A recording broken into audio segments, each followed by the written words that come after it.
everybody? Welcome back to my channel. It's your girl, Sister Girl on Films. And as you can tell by the title, I will be reviewing Mortal Kombat. Hey, Sister Girl on Films, you don't want to miss a thing, better stay tuned in. So lay back, get into the vibe, in the mood. Real reviews from a sister's point of view. Trailer reactions, movies and TV. So entertaining and authentic, believe me. So roll that footage, I'm ready to chill. Time to hang out with my sister girl. Hey, Sister Girl on Films. Hey, Sister Girl on Films. So, Mortal Kombat is yet another reboot of the wildly popular 1992 Mortal Kombat action fighting series. Mortal Kombat, when it first was released back in 1992, was like a monster success as far as I'm talking about the game, child. Not the movie in the 90s, that was a mess. But the game itself was like revolutionary almost, because we had never seen anything that was so violent and so graphic.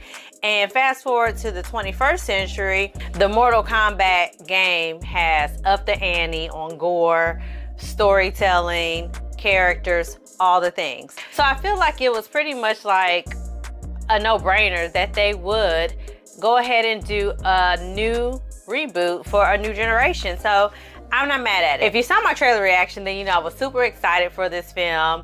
The trailer looked really good, but I was also worried that the trailer may have given away too much. It might not be able to live up to what it promised. So let's talk about it. How was Mortal Kombat 2021? So first and foremost, the opening scene, and this is going to be a spoiler-free review. The opening scene of this film is so dope. Like everything from the cinematography to the acting to the fight choreography was on point. I was here for it.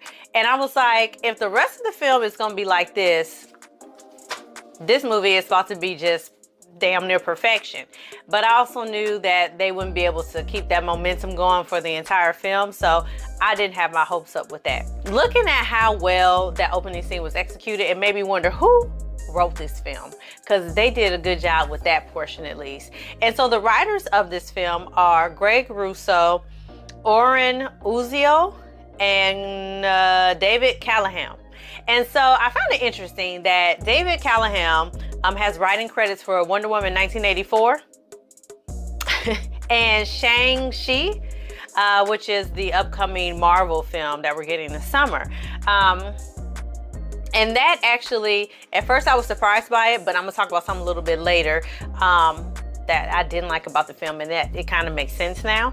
And then Oren Uziel has writing credits for the Mortal Kombat TV series, which has a really high rating. And I have heard in the past that it was a really good TV series. So I thought that that was a good thing that he was actually a part of this writing team. And then Greg Russo was a writer on Death Note. So I'm not completely familiar with Death Note, but I know it has a huge fan base in terms of like I don't know if it's the anime version or there was one that was a live action version that was not that great. I didn't dig too deep into that, and I probably should have. But overall, I was really like surprised by how well the writing was in this film for the most part.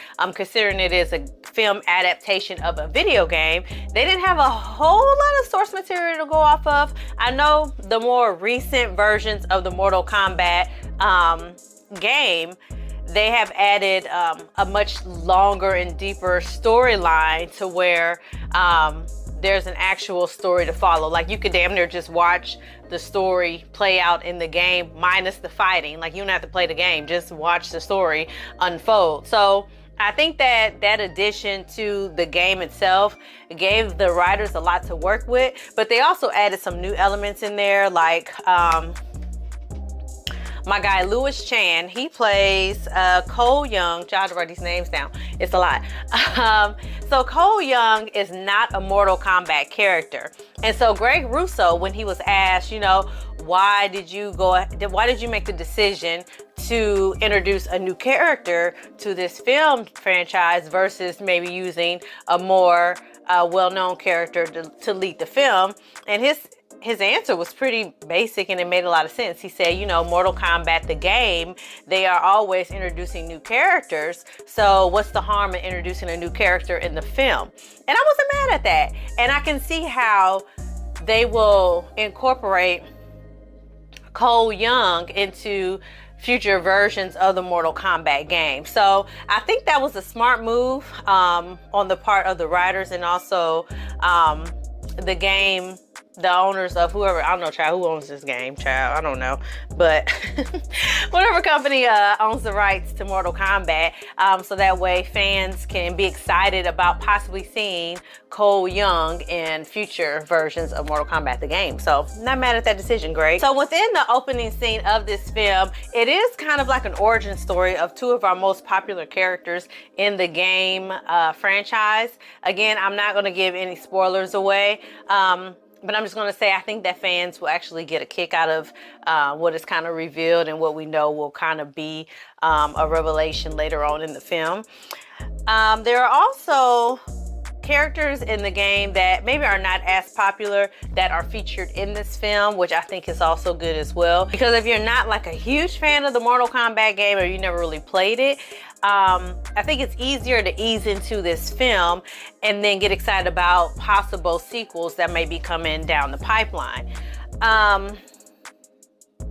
This movie was just fun to watch, y'all. I had a good time. There were moments when it got a little dialogue heavy, but those scenes are so few and far in between that by the time they get to the action, like, you're ready for it, and the fight scenes are worth the wait. I love that they incorporated like the more graphic fatalities that they've added to the new version of Mortal Kombat, because this film gets gory, y'all. I mean, head smashings, organs being pulled out, just all kinds of gore. And I was here for it. I loved it. I felt like they respected the original source material, and incorporating those scenes really made it Mortal Kombat.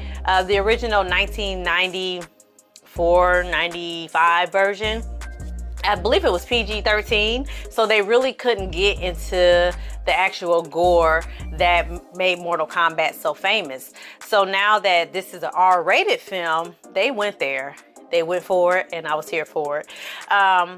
There also are some very popular characters from the game that are not featured in this film. Some fans might have an issue with that, but like I said, I think that it sets up the ability to go more places with a possible sequel. And at the end, they even hint at, they kind of leave like a little bit of a cliffhanger as to who they might be introducing in a sequel, if there is one. Overall, I think all the performances were pretty good. I appreciated that this film wasn't whitewashed, that Raiden was actually played by an Asian actor, Liu Kang was played by an Asian actor. I don't know all the characters' names, and I ain't gonna act like Shao Kahn was played by an Asian actor. So I appreciated that they tried their best to stick with the intention of the original source material as much as they could.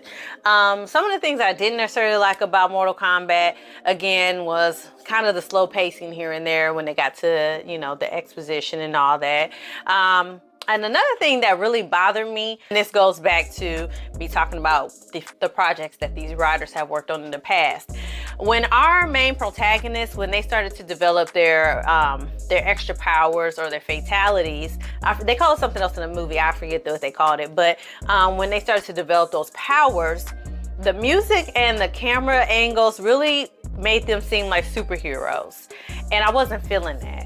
Because a superhero would imply that you have some sense of immortality on some level. And while these characters are extraordinary, they're not superheroes because they do have mortality. Like, that's the whole point of Mortal Kombat, right? So kind of giving the superhero vibe, I wasn't really here for that. But that's probably like one of the only things that really bothered me about this film. But other than that, I really enjoyed Mortal Kombat, and I highly suggest you check it out. It is on HBO Max. It came out today, so go check it out if you have HBO Max. And let me know in the comments below if you checked out Mortal Kombat, what you thought about it, what you liked about it, what you didn't like about it. And as always, y'all, like this video, share this video, subscribe to my channel, and I'm gonna see y'all next time for something else. Thank you so much for your support, and I'm gonna see y'all next time. Sista Holla. Girl on films. Hey. Mortal Kombat.